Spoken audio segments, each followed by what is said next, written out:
Good evening and welcome to the Potters Symposium.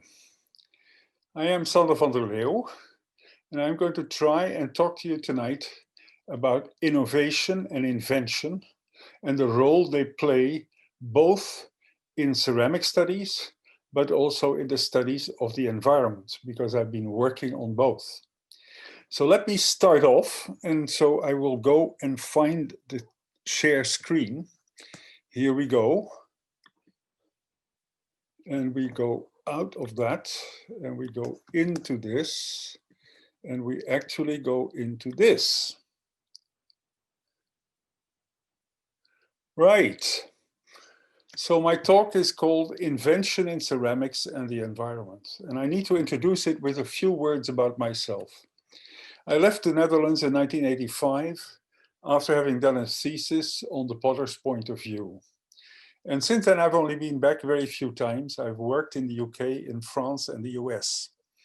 And I want, therefore, to particularly thank the organizers of this symposium most warmly for enabling me to virtually come back and reconnect with both Holland and ceramic studies. I moved in the meantime from ceramic studies to the dynamics of social environmental systems and to the use of complex adaptive systems as a paradigm. And so in this talk, the potter's wheel is my point of departure to present the complex adaptive systems approach to innovation, which I think is also relevant with respect to the environment. Now, a fundamental personal experience has shaped my thinking that I really want to acknowledge here. I worked for 4 years with Jan Kalsbeek, a potter at the University of Leiden. And he was an industrial potter before the Second World War, when pots were still made on the wheel and therefore by hand mostly. And he was a pioneer in reconstructing ancient pottery making methods from the traces on sherds. And in our collaboration, at one point, we got into a major conflict. I had prepared a manuscript to try and describe what the results were of the kind of work he was doing. And I submitted to him and he tore it up.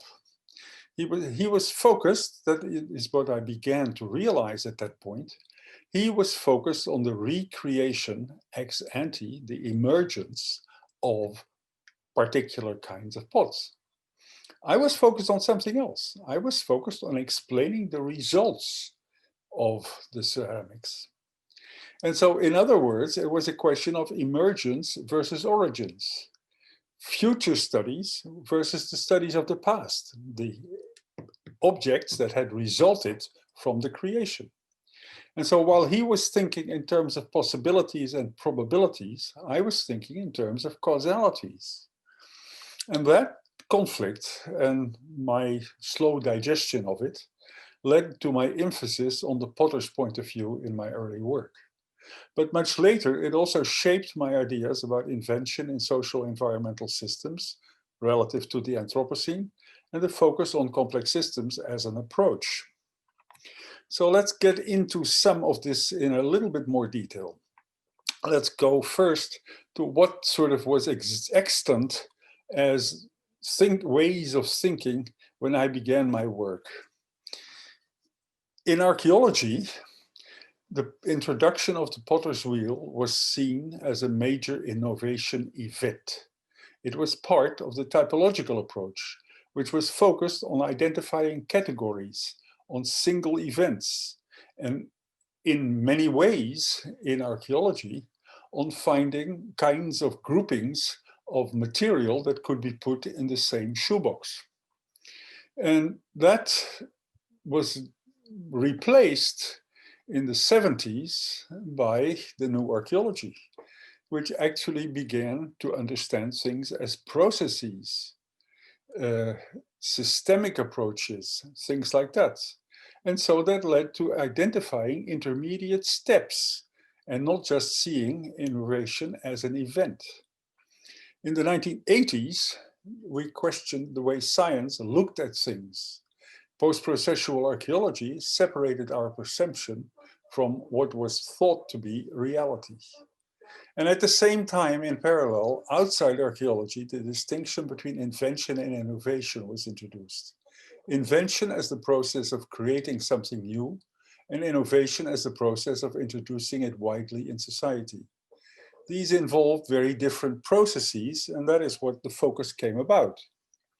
So in archaeology, I found, as a result of the experience with Jan Kalsbeek, that the study of creativity is actually not compatible with most of what I used to be as a scientist, which is applying reductionist science. The emphasis on origins was rather than on emergence. The role of the Royal Society is really important in that, because you have to realize that when it was founded in the 1660s, it became important for scientists to be part of a club. And the admission to the club was ruled by the fact that people had to prove or demonstrate what they were saying. And of course, you cannot demonstrate anything for the future. That meant that careers of scientists became very much focused on explaining the present and studying the relationship between past and present, but not really thinking about the future and about emergence. So basically, invention was therefore not studied very often as a comprehensible process. It was relegated to a sort of a black box called creation that was all, and it was not to be studied by scientists. So the focus became on the conditions or the results of invention, on spillovers, on the new economy and things like that. And for me, in sustainability studies, the real problem was highlighted by the following. We get many politicians and others saying that the world will sort of find our way, invent our way out of the sustainability conundrum by applying mostly technological innovations and inventions. And I would argue, contrary to that, the 250 years of indiscriminate invention had got us into trouble, and that we shouldn't use the same way of thinking that has got into trouble to get out of it. So I kept arguing that we need to understand invention in detail, scientifically, so that we can focus it on sustainability, and therefore also on ceramics. Earlier, invention was intended to make the lives of people better. Over the last 50 years, worse, it has become mostly a way of profit generation. So what we must do is we must distinguish, and there I go back again to Kalsbeek, the outside and the inside perspectives on invention. The outside perspective was sort of shaped over much of the last century, beginning with Usher, who basically said, novelties are the result of cumulative actions by many actors, and that takes it away from the individual and puts it into a network. 4 stages are distinguished: perception, defining the problem, insight, and critical revision of accepted ways that allow us to adopt an invention.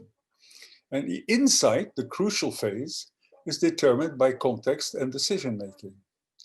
Schumpeter is the author of the idea of creative destruction, win some, lose some, and that is due, in his case, to the external stimuli by single entrepreneurs that aim at ex novo profit-making. Clusters spread innovation because entrepreneurs interact.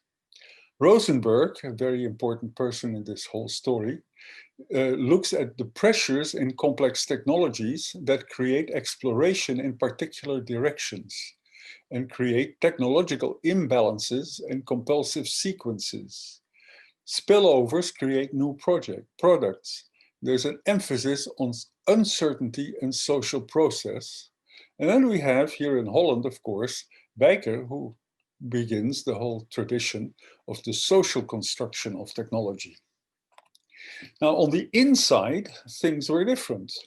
We first have Leroi-Gourhan, who combines ethnography and archaeology, and who designs very interesting ideas about the relationship between thinking and use of materials. One of the core concepts that took off a lot was that of chaîne opératoire, that is, the chain of actions that actually lead from raw materials to products. And another concept very important in his thinking is that there is a tendency underlying, if you look at a series of inventions, that they go in a certain direction. Simondon, another French philosopher, technologist, basically argues that innovation is not random and that it is an irreversible cumulative process. He says, okay, a first invention is bringing together a number of existing technologies. And once that has happened and it has been accepted, people start simplifying the process by combining certain parts of those technologies in integrated components. And once that happens, you can't go back, you can only go forward. Le Monnier, Boeda are two of the people who did a huge study of the manufacture of tools and the role of tools in society.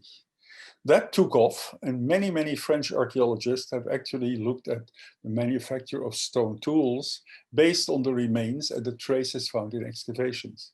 That runs parallel to what Kalsbeek and I did in Holland, where we developed the potter's point of view, where we linked ethnographic, systemic, and experimental knowledge with observable traces on the remains. So though that's sort of the background, but in the meantime, two other major figures emerged. One of those is Brian Arthur, an engineer who later became a major economist. And he basically argues that innovations capture resources for a purpose. He doesn't only apply that to technology, but also to all aspects of society. Innovations are for him instantiations of general patterns, worldviews. Technologies exist within technologies. Innovations can therefore create cascades of novelty. And he also looks at second-order change, including it to explain this whole tendency that Leroi-Gourhan talks about. And finally, and most importantly, he shifts from economics to technology as the major structuring element in society and uses a complex systems approach. And then we have Lane and Maxfield, who look at only at innovation, not at invention, but nevertheless come up with a whole new set of concepts that also have implications for the study of invention. They focus on how inventions spread in society and see that as a reflexive path between known past and unknown future. And therefore, they come up with the idea of ontological uncertainty, the fact that you start an innovation, but you never know what will happen in the end.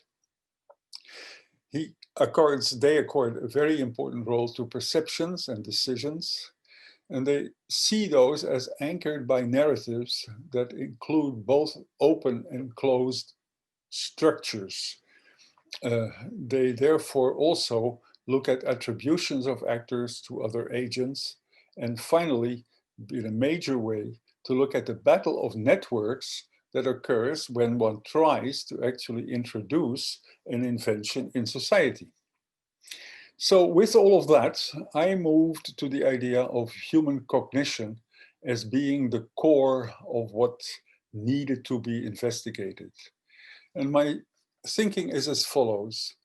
I think societies are organized by information processing. Humans process matter, energy, and information, all three, in order to survive. Matter and energy are subject to the law of conservation. If I have an object, you don't have it. And if you have it, I don't have it. So they cannot be shared. Information is not subject to that law of conservation and can be shared and transmitted. And so sharing knowledge creates coherence in society and shapes its structure and institutions. It shares knowledge about how to do things, about what values there are in a society, what cultural elements, what institutions there are in a society, and so on. But there are limitations to the human information processing capacity. The human short-term working memory can only deal with 7 or 8 sources of information simultaneously in interaction. And that means that very complex processes that actually involve many more dimensions of information cannot be dealt with by an individual. They can be dealt with in groups when communication becomes efficient, But nevertheless, even though there can be a very big group like the societies we live in right now, the outside world has almost infinite dimensions. And so there's always a dimensionality gap between what a society can conceive of and the real world it is confronted with. And those limitations, that interaction between the ideas that a society has and the world outside it, actually means that there are always unintended consequences of any kind of human action on the environment. In actual fact, many of those emerge only much later and cumulatively lead to tipping points. Now, what is the role of perception, cognition, and learning? I go back to the old concept in Greece of chaos as the infinity that feeds creation. And I argue that information processing creates visions of what happens outside us. Those visions are what is confronted with the reality and then leads to unintended consequences. The world around us contains infinite phenomena, and they're perceptible from an infinity of many perspectives and at an infinite number of scales. So the dimensionality of the outside world is actually almost infinite. Perception, cognition, and learning reduce those various things to manageable proportions that we can deal with in our mind.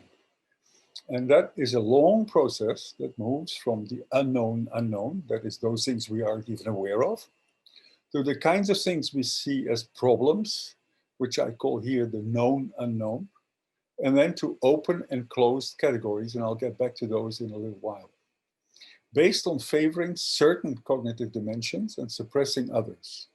We simplify until we think we understand.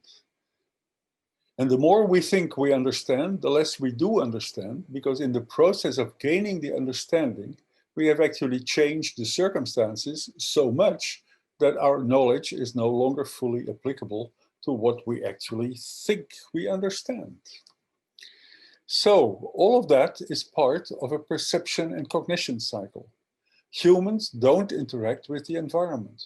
They interact about their environment among themselves, an approach that Luhmann has taken in the early 90s. And so what I am arguing is that challenges create knowledge, which allows the perception of new challenges. You have a certain amount of knowledge, for example, about stone tool making. That makes you see that there are other conceptions possible. That therefore creates problems. We need to solve those problems. We do that by finding other ways of processing information, which is called new knowledge. That then resonates with new phenomena that we weren't able to perceive until then. And that creates yet other new knowledge. And that if we grow that process over a society, that also involves more and more people. It is no different from what Thomas Kuhn has argued about the structure of scientific revolutions. When once there are many things that don't fit a particular pattern of understanding anymore, we start thinking about different patterns of understanding and change our information processing network. So I would argue that cognition shapes human evolution, that information processing enables energy and resource processing.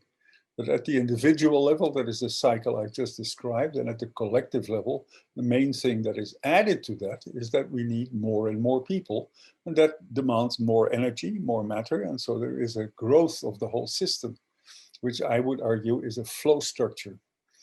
Information processing controls social organization and technology, invention, innovation, and their absence.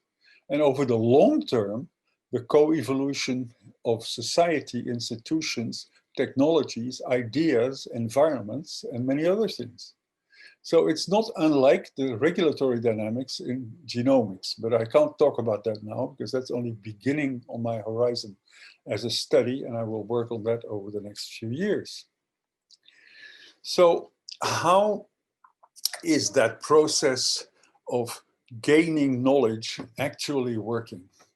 And for me, a very important lesson that I took away from listening to Skip Rappaport in 1976 is the phrase that creation is the information of substance and the substantiation of form, not only in the material context, but concerning all kinds of innovation.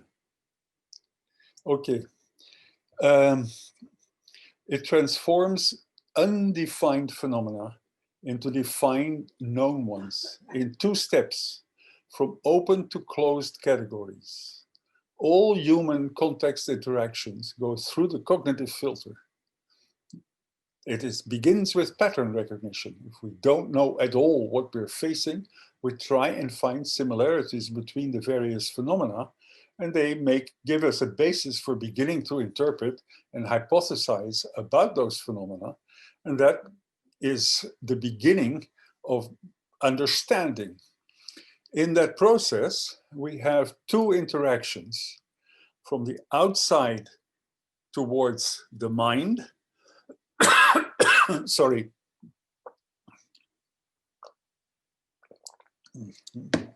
And that process is limited by the short-term working memory, so that we actually hugely simplify and bias our perception of what we see outside. And then there is the reactions from our ideas to the world we are observing, which has confronting a limited perspective with the external complexity, and therefore raises the unintended consequences and creates ontological uncertainty. That articulation itself can be viewed as niche construction. That is a concept from biology, which has been developed in particular by Odling Smee, Leyland, and others. And it basically argues that animals, in their context, modify their environment and are modified by their environment. And the example that I've shown here on the picture is a beaver dam, but birds' nests are no different. And there are many other interactions. And basically, one can argue that most animals have that kind of impact on their environment and learn from that environment. Now, there is a Japanese cognitive scientist, Atsushi Iriki, who actually has taken that concept and sees it as the interaction between humans and their environment. And he basically says there is a dynamic in the environment which is independent of humans, and that resonates with what is happening in the human mind, because it resonates with some of the knowledge that we already have. In the inside niche, inside the mind, interaction between that incoming information and knowledge is basically by means of resonance, based on the cognitive dimensions of the individual or the society. And by resonating, that reinforces some cognitive dimensions, but also poses challenges. And the challenges reinforce and widen the cognitive apparatus. That is a different way of looking at what I tried to say earlier on. Now, there's a really important aspect to that, which is how we store information, which is relevant. And look at this figure. On the left-hand side, a subject is helped, let's put it this way. You have a bunch of chairs, but you don't know what chairs are. You begin to look at the similarities between those objects, and out of that, you begin to get the hypothetical idea that that could be a category, chairs. But because you only have a limited set of chairs in front of you, you don't know what is happening outside that set. So once you have a hypothesis about the significance of those objects and given them a name, you start looking at, well, what does not fit in that category? And so on the right-hand side, you see that there is an inversion between subject and reference, and that actually creates a dissimilarity focus. So I will now put that in words, and we're confronted with unknown situations. We focus on patterns first, stressing similarities. That leads us to an extrinsically described group, that is a group that is dependent on space and time, and highlights some shared characteristics. That category is open, because we don't know yet what might not fit in it. And once that has been achieved, we began to look for phenomena that do not fit So we stress differences. We then select out of the criteria that we've been looking at a small set that we think is available and applies everywhere. And so we create an intrinsically defined class. A distinction between a group and a class is important here, based on the shared characteristics. That itself is a closed category, and therefore everybody accepts it. And so it can become part of a tradition. It distinguishes phenomena from other categories. As a result of that, you can begin to look at how in our mind things are organized. And then you begin to define first a problem sphere, which is basically the domain for which there are no categories yet. Let's say it is the known unknown. It is what is dimly perceived, which has unsolved challenges. It can be represented by myths that have little verifiability. For example, Charon, the master of the underground in the Greek mythology, is a ferryman who takes people over a river.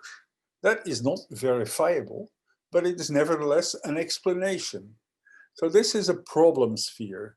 We don't know yet how to explain things in a way that relates more closely to observations in reality and ideas.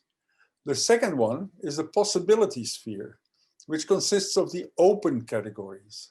The mind is still to some extent undecided and therefore flexible in its interactions, and it is the domain where change is possible.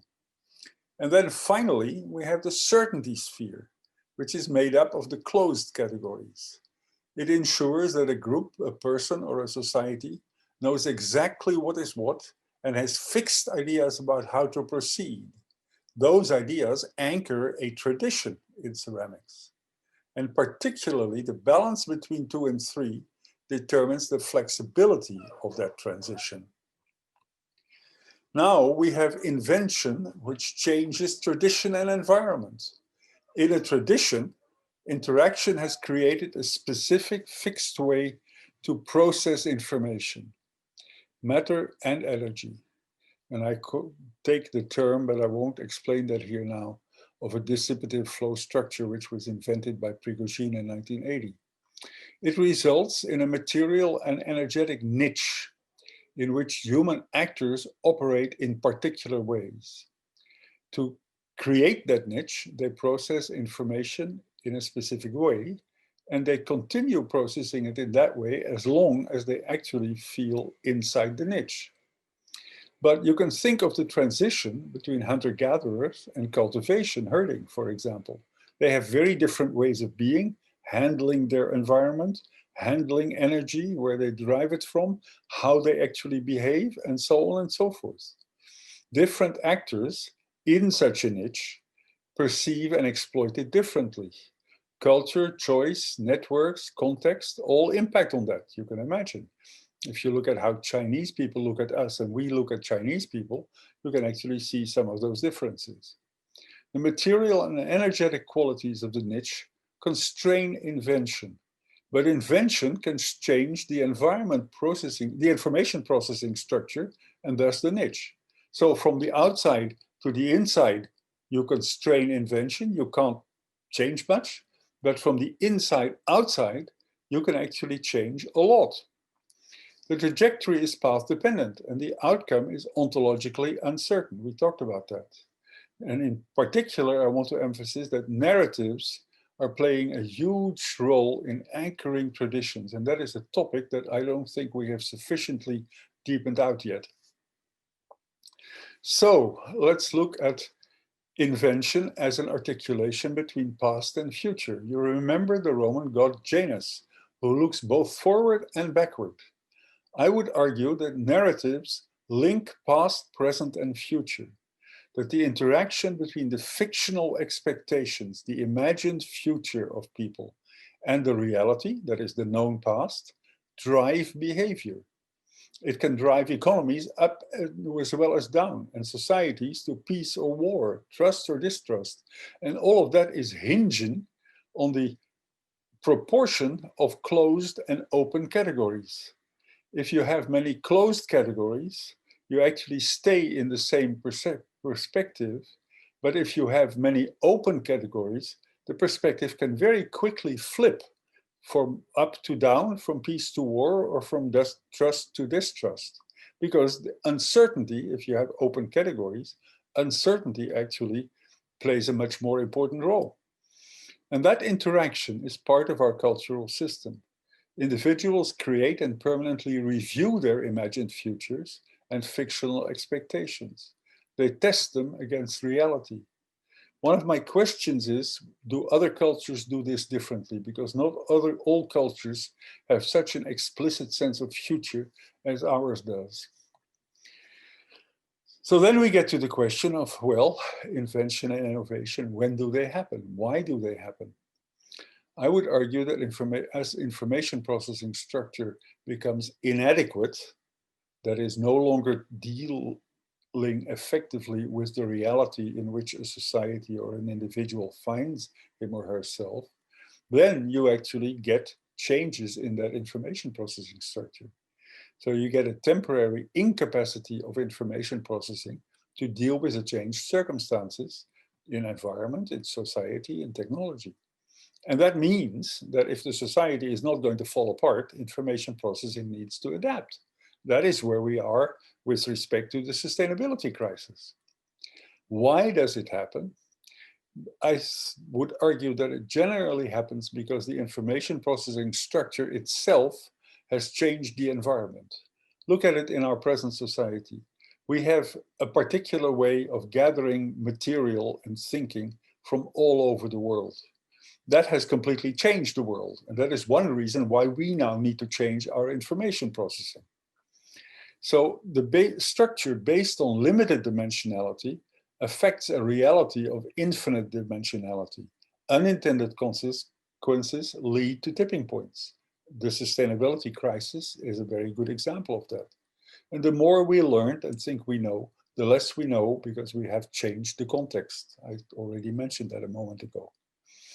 So problems cause solutions, yes, but solutions cause problems. This feedback loop between solutions and problems drives the continued invention and innovation, and it makes invention an essential part of societal evolution. Now, what is the role of invention in the evolution of society? Invention is the core of the dissipative flow structure that is a society. That structure dissipates chaos, creating knowledge or understanding and structuring information processing. It organizes the environment to provide the flows of energy and matter that sustain the individuals in the society. It gives them to eat. We impose our organization on our environment in order to be able to get from that environment all the foodstuffs that we need. And it also organizes the society to deal with those flows. And once invention and innovation stop, the society fragments and collapses. When society is overwhelmed by the unintended consequences of its earlier actions, it actually drives it to a point where either it has to change its values and institutions, or if it can't do that, it actually fails to improve the situation and it collapses. That's the only solution. So now let's go back to pots and potters. I first want to say something general about invention in ceramics. As we've seen, it occurs at the interface between the external and the internal domains. The external domain consists of the material context of pottery manufacture, the clays, the tools, things like that. And the internal domain consists of the potter's perspective on that context. And that is where variability comes in and where therefore innovation actually is possible. In the interaction, the partial and biased perception of the material context by the potter determines the projects made. The resonance that changes the information processing structure manifests itself as an emergence of new ways of thinking and acting. These result in turn in material inventions, such as rotating pots while they are being manufactured. Once that has been introduced, it then leads to new facilitating inventions that help this new particular one and thereby create little by little a complete structure. So for me, artifact creation is mediation. It is an interaction between, on the one hand, raw materials and tools, and on the other hand, people and ideas. Each of those have their own logics. The interaction between those logics is what counts. A set of tools dictates a particular way of working about them, and in doing so, facilitates certain ways of dealing with problems and limits other ways of dealing with problems. So it is the interaction between those logics that actually counts and determines whether we can solve a particular problem and thereby create a particular artifact or not. The topology of the possible and the impossible, the choices made and those not made. I think one of the really important things that we need to learn is to evaluate the choices made with respect to the options not chosen. Each artifact reflects the decisions made in mediating between these affordances and the barriers. It is thus witness to the information contact of the manufacturing system. And ontologically, the potter's model of the craft links an a posteriori traditional way of thinking with an a priori, a creative perception, as I've seen before when I showed the image of Janus. Between the certainty and the possibility sphere in dealing with the problem space, we actually see an interaction that leads to one particular solution or another one. Now, we need to keep a number of things in mind if we apply this to pottery. We need to keep in mind that whatever the technique chosen, whether it's coiling, whether it's slab building, whether it's wheel making, whatever technique you actually choose, there are a few challenges that need to be met to actually control manufacture. The raw materials is one. You need to get a material that is sufficiently plastic and sufficiently open and sufficiently a lot of different things to actually have the right kind of raw material to make a particular kind of pot. You need to be able to control the shape of the vessel while it's malleable. If the vessel is too thin towards the bottom and you work bottom up, it may well be that by the time you reach the rim, the bottom can no longer hold up the whole of the vessel. And so you need a way to actually help that, which then is also a means to avoid collapse during construction. And you need to keep the vessel in position during manufacture, because if you don't, you can't follow the manufacturing process. You need to ensure access to all parts of the vessel during construction. You need to control the speed of manufacture and the rhythm of production. And you need to plan the width of the range of shapes to be produced. And so different techniques offer different solutions, mediating between all these different problems that are the fundamental problems on the one hand, and the materials and tools available on the other hand. So there are very different approaches to dealing with these challenges.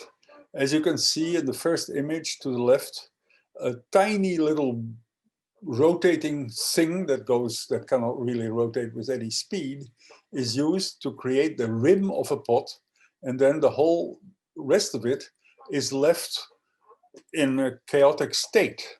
And then later, a paddle and anvil technique is actually used to make that shape.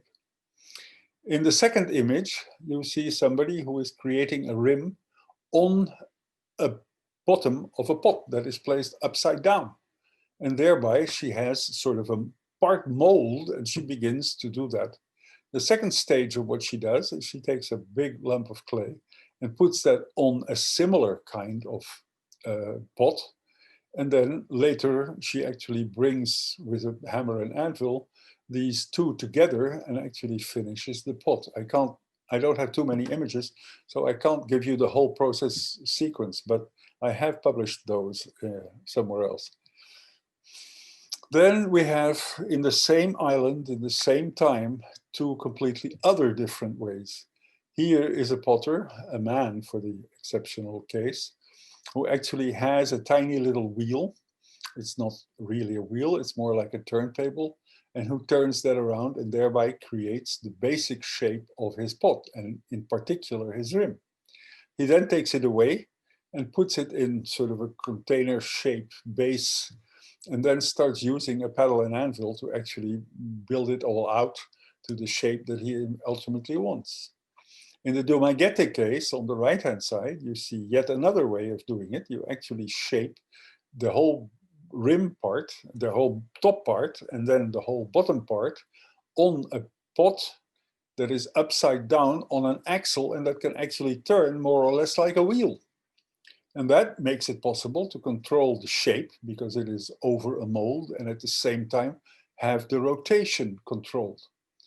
So these are some different ways. In a very different tradition in Mexico, you see different aspects. You see molds that completely support the shape and control the pot while it is still wet.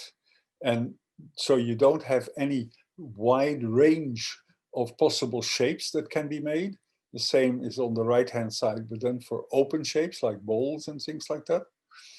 And then finally, you see some of the products that come out of that first way of doing things. You have molds, but that means that there is always a symmetry around a vertical axle, and that you need to change molds to actually make different products.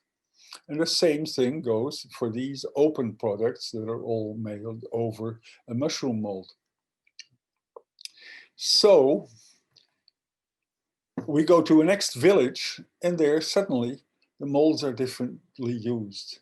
Rather than have vertical molds, they have horizontal molds. And that creates objects that fulfill exactly the same function, but actually have a very different shape, as you can see here between Capula and Tzintzuntzan. So then the next question is, okay, the potter has these different problems. He has different ways to try and deal with all of those problems.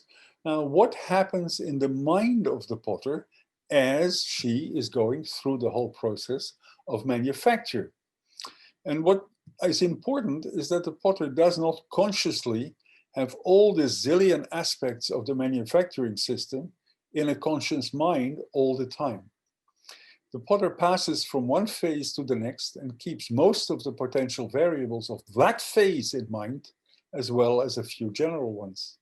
The selection depends on the available materials, the tools and the techniques, and the goals, as well as the basis for the perception. Confrontation between the selection and the real world, in which natural and societal dynamics play out, co-determines the choices that are actually made in the process. And I've tried schematically to give you a sense of how complex the processes actually are, and how what the many variables are that need to be kept in mind, and then also some of the decision making that actually occurs. And that first thing on the left-hand side simply sketches the total environment of the pottery maker and all the different elements that need to be taken into account. The right-hand side shows what is being taken into account during the material procurement phase. That is, while the paste is being prepared. And there the emphasis is mostly on labor, on clays, on compounds, and on fuel, because those things determine the success of the whole operation. And then when you start preparing the paste, you actually have other kinds of things. You have other kinds like the qualities of the clay, of the water, and of the non-plastic materials. And they have very many dimensions. And then on the right-hand side here, I show how that decision-making actually goes. And so when you start to the next phase, conceiving and shaping vessels, you see that there again, other elements are actually consciously considered in making the decisions that shape the vessels.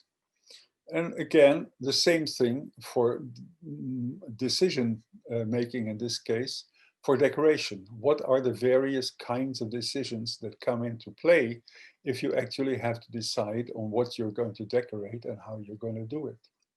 And then finally, for the whole of the work, you need to take into account what kind of a workshop you have, what kind of techniques you have, how you're going to market your pots, and how your workshop is actually organized. And so in the end, what I have come to, and this is a publication that many of you probably have seen, is a definition of different states of the pottery making system that basically look at, for example, how many products are being made and what that means for the techniques that can actually be used and what that means for the economy of the whole system. So let's now come to the closing phase of my talk. The potter's wheel, one or many inventions. Yes, it's not one invention. At the same time, yes, it is one invention. But the invention is not the wheel. The invention is the capacity to rotate the pottery on a vertical axle as it is being made. And that can be declined in very many different ways. And in the next slide, I will show you some of those. There are many different contraptions with different techniques and results, but they all go around the idea of a vertical axle that is the place where the pot turns during its manufacture. They have different speeds, they have different degrees of momentum, they have different positions. They have hand or foot driven, or they can be driven by a helper who sits under the potter in a hole. You have different partonomies. In some cases, you have coil-built pots that are smooth and look like wheel-built pots. We have pots where parts of them are assembled after they have been separately thrown on the wheel. You have also pots that are thrown in one piece. And in some cases, you actually have different logics. You can have that the pot is partly turned upside down, thrown upside down, I should say.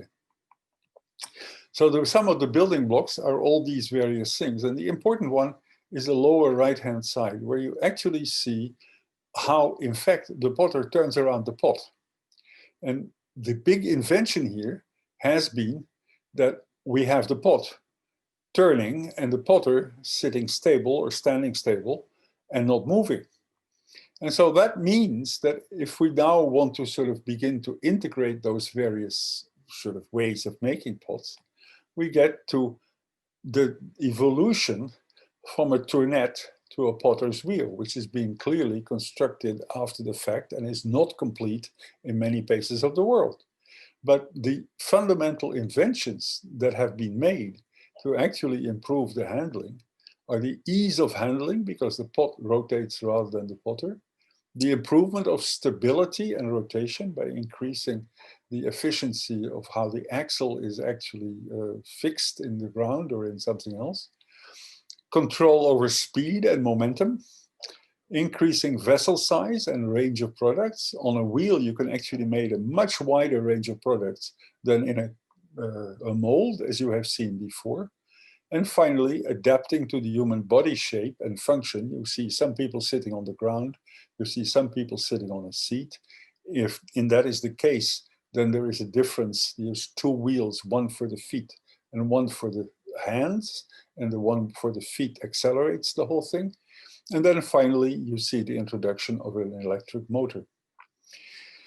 So that was sort of the message I wanted to bring to you. It's been about 15 minutes. I hope that you take away some ideas from this. And on Friday, in the discussion where I will be the discussant for one of the groups, we can actually discuss some more about these sorts of things.